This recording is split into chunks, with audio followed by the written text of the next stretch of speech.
Hello po, kumusta? Lahat po ng mga tipicians dyan at hindi pa tipicians po or hindi pa nakakatipid sa kanilang mga load. So makinig po tayo. Lalo dun sa mga tipicians na po para po to sa atin, no? Medyo sa light lang siguro guys. Ganyan kaya. Ayan. So meron tayong topic for today, no guys. Lalo na doon sa mga tipicians na po talaga, no? So, meron tayong mga bagay na dapat nating iwasan kung ikaw ay isang tipician na yung hindi mo pwedeng i-promote, hindi mo pwedeng i-post sa social media mo kung ikaw ay isang negosyante lalo dito sa atong TPC leading business, no guys, kasi masisira po ang ating pangalan dyan. Wala na po magtiwala sa atin kung mag-promote ka ng mga ganito. So, pakinggan guys, ha? Pakinggan nyo kung ano yung mga bagay na dapat nating iwasan sa pagpo-post kung ikaw ay isang tipicians. Una, bawal po dapat tayong mag-post o mag-promote ng sugal. Ano ba yung mga sugal-sugal na yan? Siyempre yung online games, online casino, online sabong, basta mga sugal po, scatter, or anything um, na may kinalaman sa sugal. Kasi nga po, sugal nga po yan, no?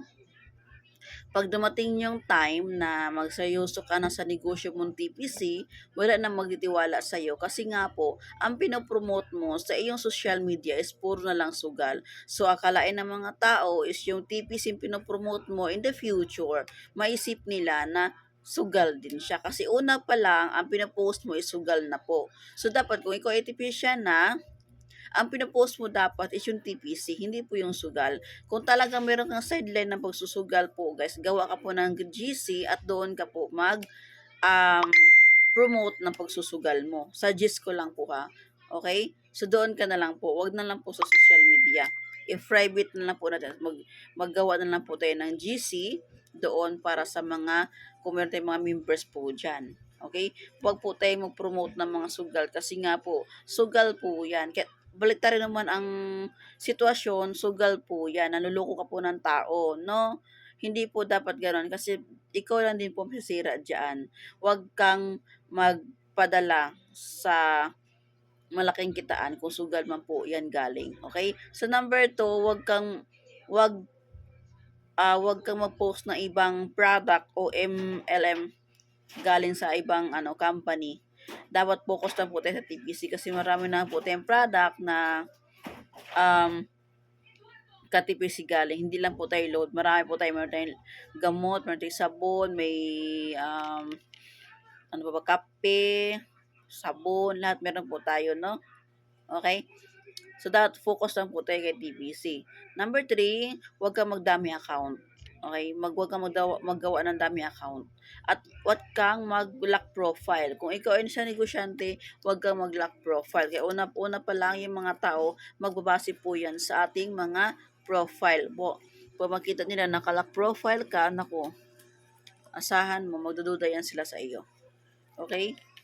At panghuli is post po tayo ng mga iwasan po nating mag-post ng mga link, yung may mga link po katulad ng mga Lazada, Shopee, DSWD, Jollibee, yung may mga link po yan, di ba? May mga link po yan. Iwasan po natin yan kasi hindi po natin alam na yan pa yung mga link na yan is isa po nagpo-post ng pag-hack ng ating mga social media.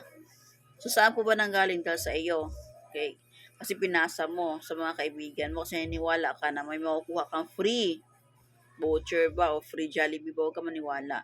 So, tatatandaan ng mga tao galing sa kanya, ito naluko ako. So, ikaw ang unang masisira dyan. So, pagdating in the future, guys, na mag-focus ka na kay TPC, so wala na may niwala sa'yo. Kasi una pa lang pinopromote mo isugal na mga kaduda-duda na. So, kung gusto mong paniwalaan ng mga tao, iwasan mo yung mga bagay na yon. Okay? So, kung narinig mo ang aking topic for today, so kung hindi man, balikan mo lang yung video to. Comment po tayo, guys. Share po tayo, no?